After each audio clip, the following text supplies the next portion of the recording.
Começa agora o programa O Som do Céu. O Som da Céu.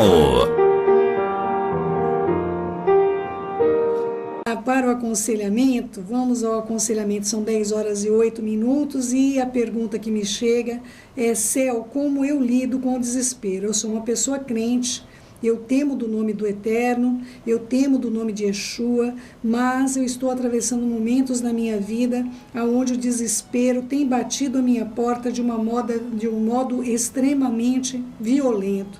O que fazer? Pessoas que conhecem ao Senhor, elas podem sofrer de desespero? Então, querido meu, querida minha, existem dois pontos que são para que nós possamos compreender isso de modo mais eficaz, não é? Existe o desespero e existe a depressão.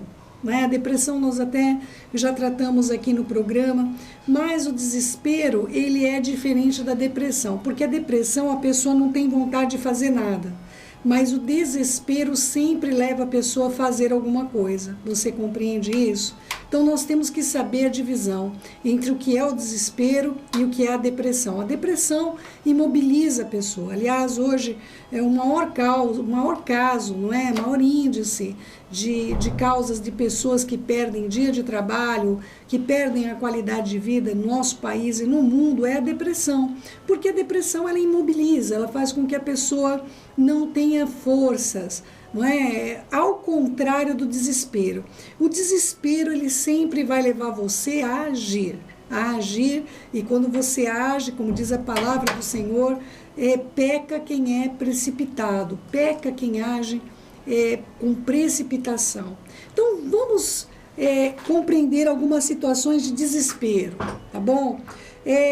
O caso de Elias, quando ele teve toda aquela situação que ele chamou os profetas de Baal, chamou também os outros profetas de Asherá, que nós já tratamos aqui no programa, os profetas de Asherá não vieram somente os 400 profetas de Baal, e após isso ele matou esses profetas segundo a ordenança do Eterno. E aí o que acontece? A Jezabel, né, ela acaba dizendo alguma coisa que eu quero ler para você em 1 Reis 19, a partir do versículo 1. Acabe fez saber a Jezabel tudo quanto Elias havia feito e como matara todos os profetas à espada.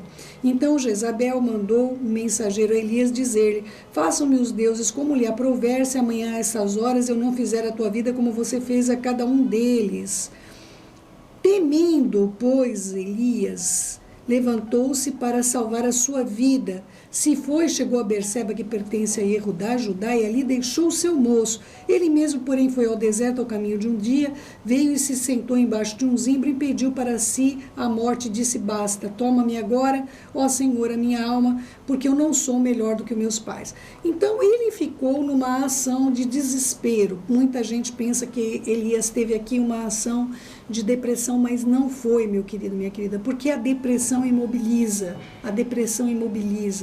mas o desespero faz com que a pessoa haja de uma maneira impensada. Por que nós sabemos que ele agiu de uma maneira assim? Vou explicar para você uma coisa que está aqui escrito, mas você só compreenderá cientificamente. Uma pessoa no deserto, o deserto é bastante complexo. Ele pode atingir durante o dia a temperatura de 51 graus a 54 graus, mas durante a noite ele pode cair até 5 graus, 10 graus abaixo de zero. Então o que acontece com o organismo humano? Ele precisa de muita água, não é? Então ele teria de ter água. Uma pessoa sem água, ela morreria no deserto em apenas 2 dias. Se ele andou a caminhada de um dia para dentro do deserto e ainda sentou-se, foi dormir, você concorda que em mais um dia ele não voltaria? Mesmo que ele tomou uma ação deliberada de morte. Eu quero que você compreenda o que aconteceu com Eliarro, com o profeta Elias.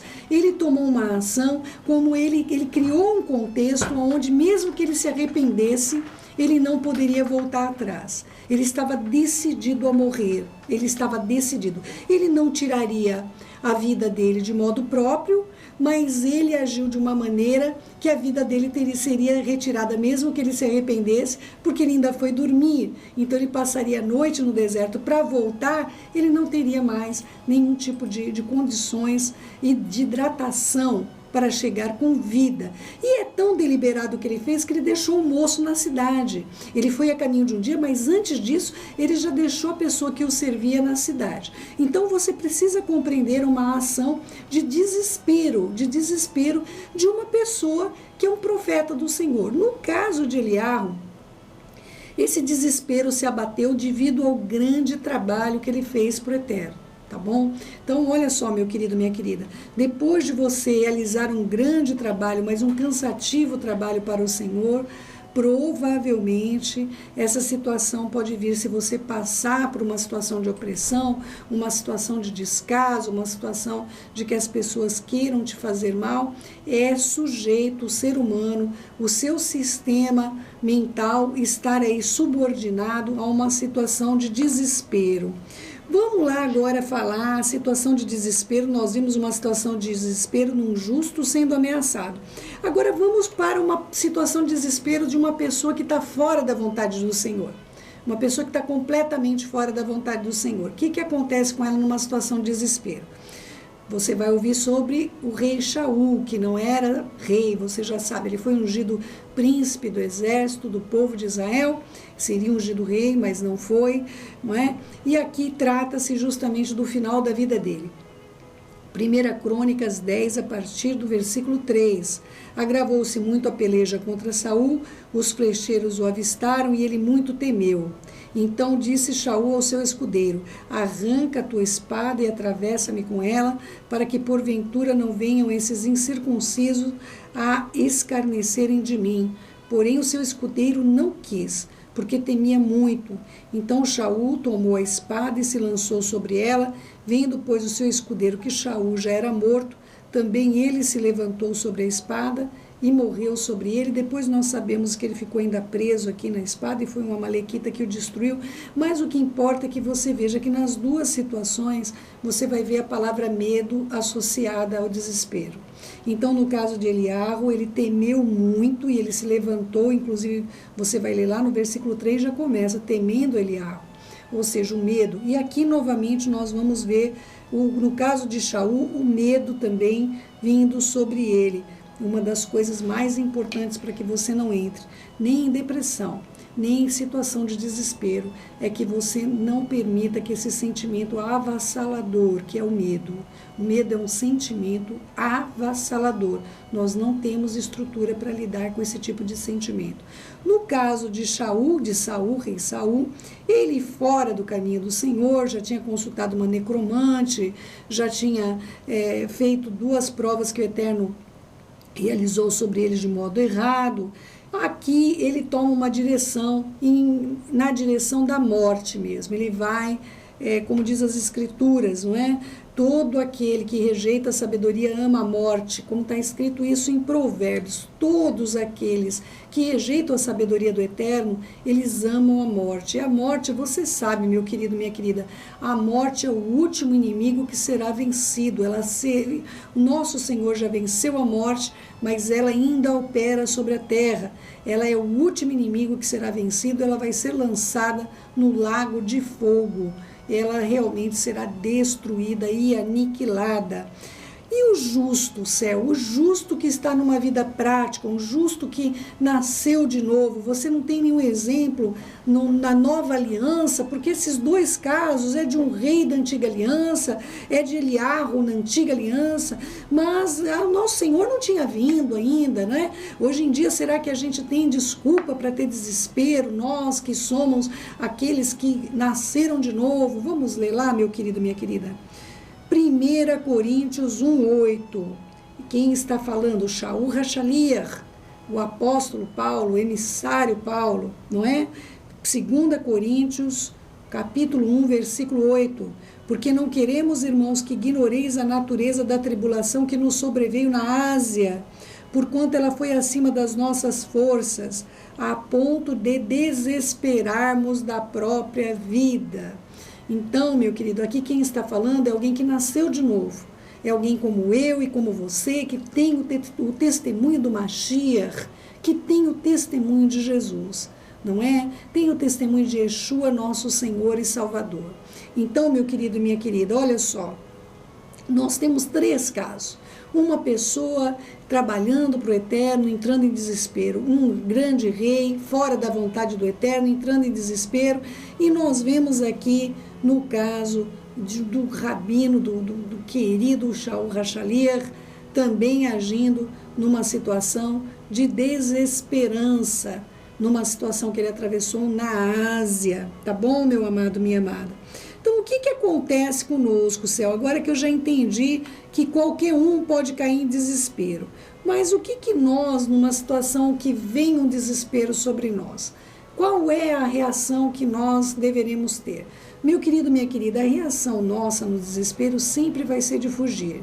Nós temos alguns sistemas mentais como eu vou explicar para você?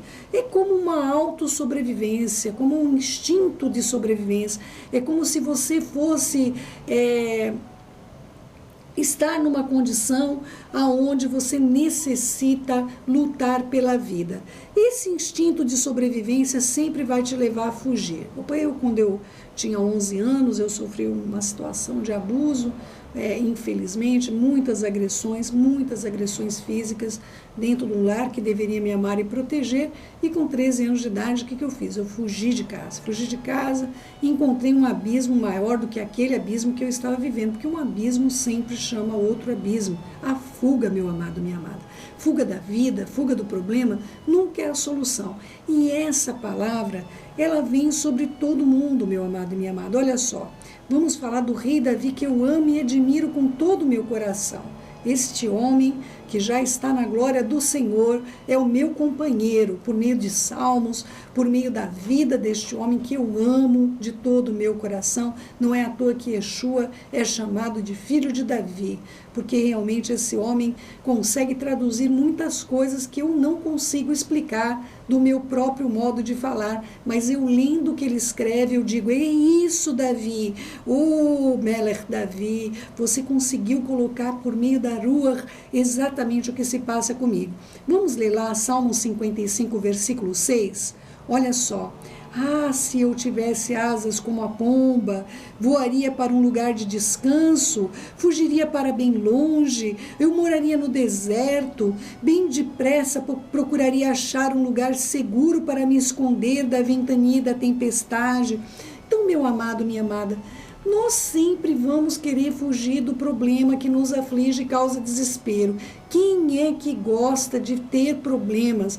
Até eu falo com as minhas irmãs, minha irmã, seu marido chega à noite em casa, cansado do trabalho, não me leve a ele motivo de desespero. O homem não sabe lidar com problemas, com sobrecarga de problemas, ele realmente entra em desespero. Então aguarde o momento oportuno, por isso o devocional diário é tão importante, porque no momento devocional nós podemos colocar nossas orações, nós podemos dizer, olha, aconteceu hoje isso, querido, e eu gostaria de estar orando. Ali você já vai apresentar o problema, mas não vai discutir sobre ele, já vai orar acerca disso, vai colocar diante do Eterno. E nós, mulheres, somos afoitas. Então o marido nem entrou pela porta, a gente já está esgoelando, chorando. Ai, querido, amor, não é assim, querida? Amor, você não sabe o que aconteceu hoje, não é? E aquele homem veio de um dia no trabalho, cheio de problemas, precisando compartilhar o que ele vive. E sabe, minha irmã, o que ele vai fazer muitas vezes? O marido que não encontra na esposa, essa amiga, para que ele não entre em desespero, ele vai procurar estar nos bares, vai procurar estar com os amigos, vai procurar fazer alguma coisa que leve ele a um contexto onde ele possa compartilhar o que ele vive. Queridos, o homem precisa falar. O homem necessita compartilhar aquilo que está no coração dele, para que ele não entre em desespero também. E esse papel cumpre a nós, esposas. Homens, vocês também tratem as suas mulheres com discernimento, há o momento certo dela falar com você, e no momento que ela puder falar, que ver que é um momento de tranquilidade, que você pode dar atenção. Não existe coisa pior para a mulher do que ela estar falando com o marido e o marido estar prestando atenção na televisão, o marido estar com atenção na internet, com atenção no jornal. A mulher se sente um trapo, ela se sente como se ela fosse literalmente uma pessoa desprezada, desprezível. Nós temos uma facilidade como mulheres de nos oprimirmos muito grandemente, não é? Eu posso, por exemplo, falar para o meu marido: querido, você engordou um pouquinho. Ele vai falar: é gostosura, querida, isso aqui é gostosura. Mas quando meu marido diz: querida, você engordou um pouquinho, pronto, minha irmã, eu já quero decretar o jejum oficial em casa, não é? Porque para nós é como se fosse uma agressão, como uma observação negativa, como se é uma crítica. A mulher não é como o homem, ela não funciona como o homem, e o Senhor nos fez assim, meus amados e minhas amadas. Por isso nós podemos completar uns aos outros. Marido, tu és instrumento do Eterno para que a tua esposa não entre em desespero. Esposa, mulher, tu és a pessoa do Eterno para que teu marido não entre em desespero. Está bem, meu querido, minha querida? E a solução no caso do justo? Qual foi a solução para o desespero no caso do justo? De Eliarro, de Elias. Vamos lá, 1 Reis 19, a partir do versículo 5. Deitou-se e dormiu debaixo de um zimbro, eis que um anjo tocou e disse: levanta-te e come. Olhou ele e viu à cabeceira um pão cozido sobre as pedras, em brasa e uma botija de água. Lembra que eu falei? Sem a água ele morreria, querido meu, querida minha. Ele não levou água. Como é que eu sei que ele não levou água? Porque o anjo do Senhor trouxe água. Queridos, eu digo para você uma coisa: o Senhor teve uma grande misericórdia de Eliarro. Nós não podemos nos comparar com o profeta, nós não podemos achar que nós vamos provocar uma situação nas nossas vidas e nós vamos ter o socorro que Eliarro teve. Ele tinha acabado de enfrentar 400 profetas, ele tinha acabado de executar essas pessoas. Vocês não têm noção o que é lidar com a morte, meu amado e minha amada. Pessoas que lidam com a morte sabem que situação terrível, pessoas que trabalham em necrotério, pessoas que trabalham em funerária. Imagina a situação de Eliarro, onde Elias teve de matar pessoalmente a 400 pessoas, a exaustão. E logo em seguida, depois de fazer o que é correto, o que a gente espera? Agora o Senhor vai me honrar, não é assim que a gente pensa? Fiz o que Ele mandou, então Ele vai me honrar. Meu querido, minha querida, ele houve uma sentença de morte da parte de uma mulher ímpia, idólatra, maligna, filha do próprio adversário. Está bem, meu amado? Então, assim, o caso dele é único, por isso o Eterno agiu de misericórdia. Lembre-se que Eliarro não morreu, Elias não morreu, ele foi assunto aos céus. Então, olha só, ele voltou a dormir, versículo 7, e voltou a segunda vez, o anjo do Senhor tocou-lhe e lhe disse: levanta-te e come, porque o caminho te será sobremodo longo.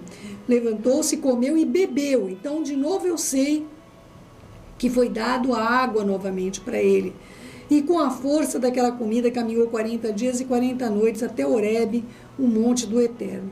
Então, querido meu, querida minha, no caso do justo, o Eterno teve que agir sobrenaturalmente, porque do contrário, esse justo aqui, ele iria realmente tirar a própria vida, infelizmente. No caso do ímpio, né, nós vamos ver uma situação de uma pessoa, não posso falar de Shaul, porque Shaul morreu mesmo. Mas tem um ímpio, uma pessoa que não era crente, que não temia do Senhor. Vocês vão se lembrar disso, Atos 16, 23. E depois de darem muitos açoites, lançaram no cárcere, no caso a Paulo e Silas, ordenando ao carcereiro que os guardasse com toda a segurança. Este, recebendo tal ordem, levou-os para o cárcere interior, lhe prendeu os pés no tronco. Por volta da meia-noite, Paulo e Silas oravam, cantavam louvores a Deus, e os demais companheiros de prisão os escutavam. De repente sobreveio tamanho terremoto que sacudiu os alicerces da prisão e abriram-se todas as portas e soltaram-se as cadeias de todos.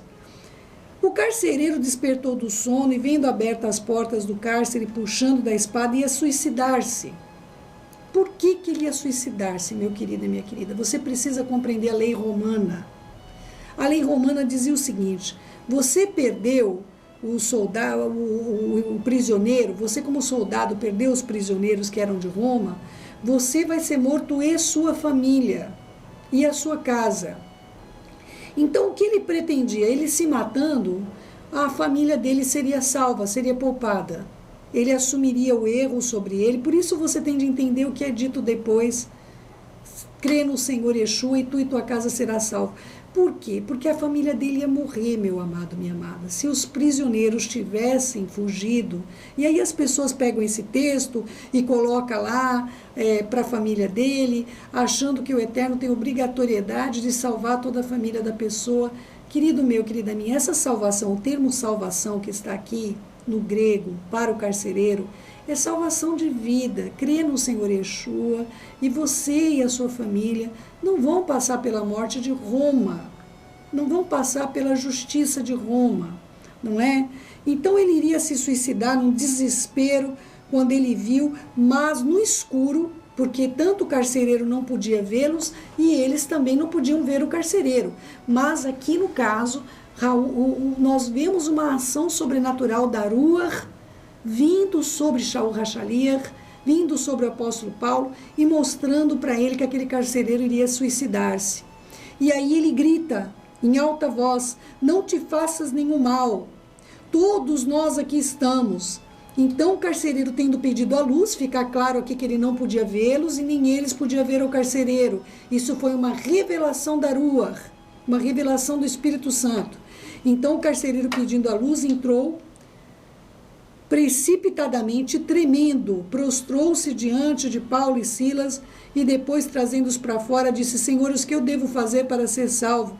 E aí eles usaram esse parâmetro, é claro, evidente, de que assim como Roma iria justiçar a família desse carcereiro, se ele cresce, possivelmente toda essa família já seria salva de Roma, mas poderia ser salva da morte, do mundo e do mal. Então dizer que existe uma promessa para nós em relação, claro, meu querido, minha querida, se você criar seus filhos no caminho do Eterno, há uma grande chance de que eles cresçam no temor do Senhor.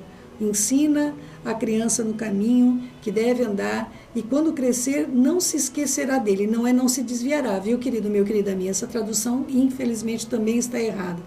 Não se esquecerá dele. Está bem, meu amado, minha amada? Vamos seguindo aqui acerca disso.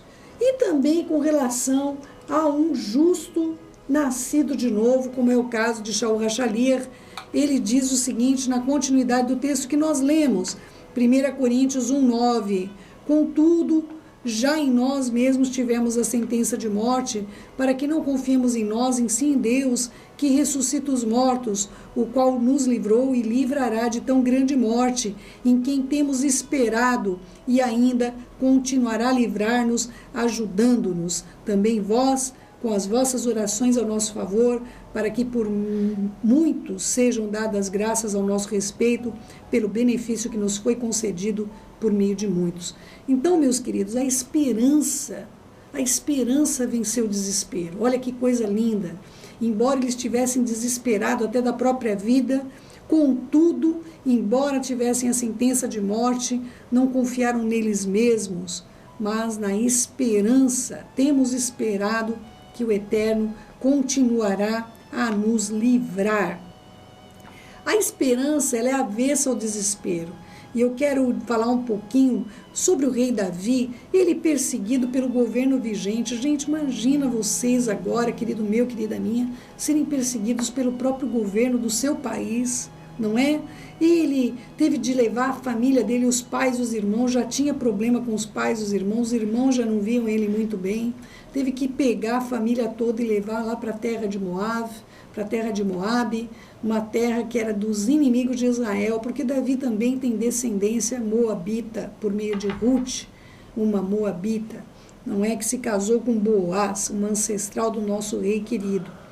Nos Salmos 40, versículo 1, ele deixa um texto maravilhoso para nós. Esperei confiantemente no Senhor e ele se inclinou para mim e me ouviu quando eu clamei por socorro.